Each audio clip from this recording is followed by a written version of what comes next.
Shabbat Shalom, everybody. This is Rabbi Shmuel, Rabbi Stephen Rashbi, Rabbi Shmuel ben Yehoshua. Hope you're all doing well. We are quickly coming up on the new year, 5783. And we are starting to make some plans as far as when our services are going to be. So this year, everything is going to be pretty much on Mondays and Tuesdays. So the 17th, Saturday, September, as most of you know, my wife and I are going to be away. My niece is getting married. And it's interesting because the 17th is actually the beginning of Selichot.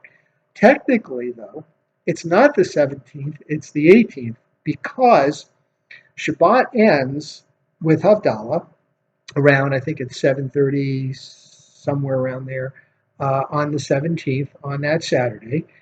And Selichot is the first Saturday before Rosh Hashanah. Now, if Rosh Hashanah is within 3 days of Shabbat, then it's pushed back a week. So Selichot would be that weekend, and then Rosh Hashanah is a week from that Monday being the 19th. And Rosh Hashanah, of course, starts the evening of the 25th. And then we have Rosh Hashanah 1 and 2 on the 26th and 27th of September, respectively. And then Yom Kippur, and forgive me, I don't have my calendar in front of me, I believe is October 4th. So it's 10 days later.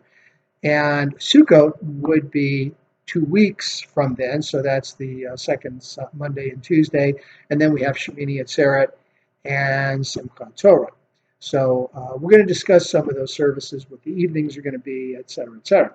So getting back to the idea of Selichot.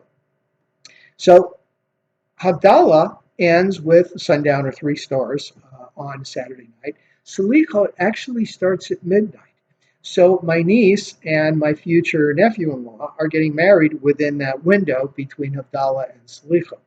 There's going to be an area-wide Selichot event here, as there typically is at that time of the year, with Cantor Paul Bush from Temple Beth Israel coordinating it.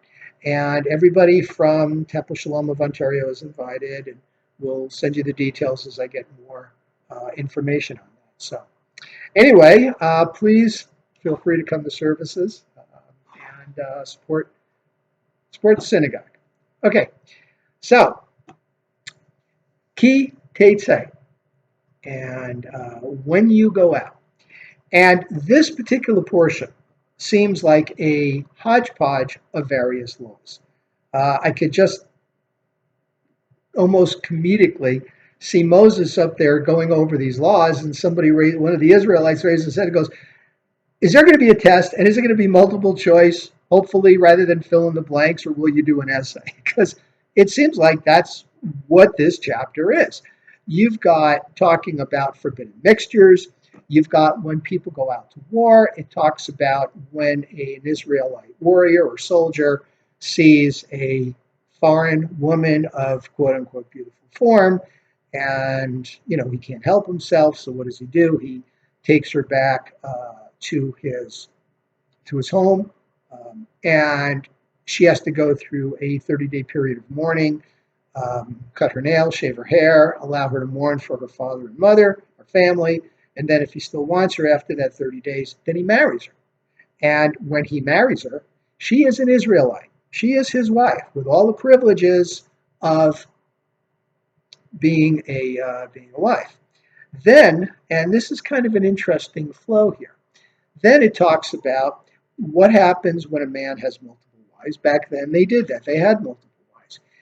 And recently, of course, the rabbis not only said you can't marry 2 sisters, but they said no more polygamy, because that runs into problems. Now you've got jealousy, which of course was exaggerated and exasperated when a man married 2 sisters, which is not allowed. And I will tell you that the Talmud tractate of Kiddushin, which talks about betrothal, and I mean it goes on, and it talks about, talking about OCD and getting into the weeds, it talks about what happens if 2 brothers are married to 2 sisters, Okay, nothing wrong with that. So I'm marrying a woman and my brother is marrying her sister. No problem. Okay, I die. Now, my brother, okay, and this is in the days when you could have two wives, is obligated to marry or take on as another wife my widow and create an heir that's going to be my heir, post mortem after my death. But the rabbis say, wait a minute, that can't be done because he can't marry her because now you're going to have two sisters as rival wives. So you'd have to go to whoever's next. If I don't have a brother, it would be a cousin, someone else, and it just gets real involved with that. Then it talks about, okay, men had two wives back then. Now, people always ask, why is it that men were allowed to have two wives? Women could only have one husband. Very simple. And this is something I've heard, and maybe somebody could check me out on this. It wasn't just because, men are more important, but because when you have battle, who goes out and fights the battles? Men. Okay? So if you have a lot of wars, a lot of battles, and a lot of men die, there's going to be a lopsided number of women compared to, right? You're going to have more women than men. Okay? How do you obey the commandment to be fruitful and multiply? So it's easier for a man to have multiple wives because two women can be pregnant at one time and give him two sons. But if you have a woman that's married to two men, then she can only have one kid at a time, and that's going to limit the amount of kids. Plus, if you have a lot of men dying, that's going to create a problem. You're going to have a lot of women that wouldn't be able to get married.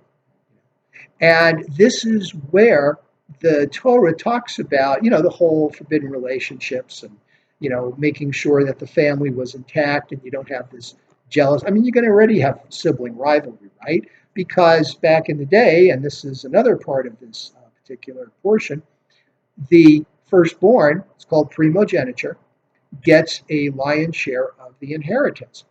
And one of the things is that if a man has two wives, and one of the wives is, let's just put it this way, loved more than the other, which, we're human, it can happen, right? And by the way, this is one of the reasons why the rabbi said, okay, no more polygamy, one man, one woman, that's it. So the man, the father, would be tempted to favor the son of his favorite wife. And we saw this happen with Jacob and Leah and Rachel. Leah had like 4 sons before Rachel gave birth to Joseph. And Joseph was actually, we know this, Jacob's favorite son, but it should have been Reuben. He was the firstborn of the first wife. He should have got the inheritance. And of course he didn't, and that's a whole other story. We're coming up to Genesis soon, so we'll discuss that when we get there. So the point is here is that if you have a man, 2 wives, one favored than the other, the less favored wife gives birth first. That's the firstborn son. He gets the double portion. All right, you got 3 sons. The inheritance is divided 4 ways, and the older son gets a double portion. That's how it works. And the Torah says, you don't have a choice. That's the way it happens. And a lot of these commandments are done so that people say, oh, okay, I better think before I act because I'm going to be held to whatever happens. For example, a man goes out and he rapes a virgin. He takes a virgin and he lays with her. He is obligated to marry her and he cannot get divorced. He's stuck for life. So that's assuming that the girl wants it. If not, then there's a penalty and everything. So this is a big part of this particular portion. Now, another part, and this is, I believe, in our triennial cycle, it talks about when somebody works for you, okay? So you're always going to have a lopsided society. You're going to have people that do well and people that don't. And we've talked about, when somebody is really, really down on their luck, it's an obligation of people to help them out. So what if somebody is, just living day to day and they go to work for somebody? That somebody for whom they're working is obligated to pay them right then and there, as soon as they get done with the work. You don't hold on to somebody's wage and say, well, I'll pay you next week. No, you pay them now. They did the work. Same thing with a creditor and a debtor. Okay, somebody owes somebody money. You cannot go into that person's house and demand money And if the person doesn't have it, say, well, oh, that table over there, I'm taking it until you pay me. Or that millstone, that's a big thing, right? That's what people used to do. They had this big rock, and they had this grain. They put the grain on the rock, and they had this little millstone, this upper millstone, as they call it, and they'd rub it, and that's how they ground the grain to make bread. So you don't say, okay, I'm taking your millstone until you pay me back. No, because now the family's not going to be able to eat. Can't do that. Sorry. You got to wait it out. So, interesting portion. Okay, so this is the month of Elul again. We are going to be, now that we're into Elul, we're going to be saying Psalm 27, a psalm for the penitential season. We blow the shofar every day during the week. Of course, we don't do that on Shabbat. And we are leading up to Rosh Hashanah. Personally, it's my favorite time of the year. I love it. I know it's been real hot, triple digits, but I could feel fall in the air. And I think if you'll agree with me, if you think back, this is typically the hottest time of the year. Usually cools off right around Yom Kippur, doesn't it? Okay, everybody, Shabbat Shalom. Looking forward to seeing you in services.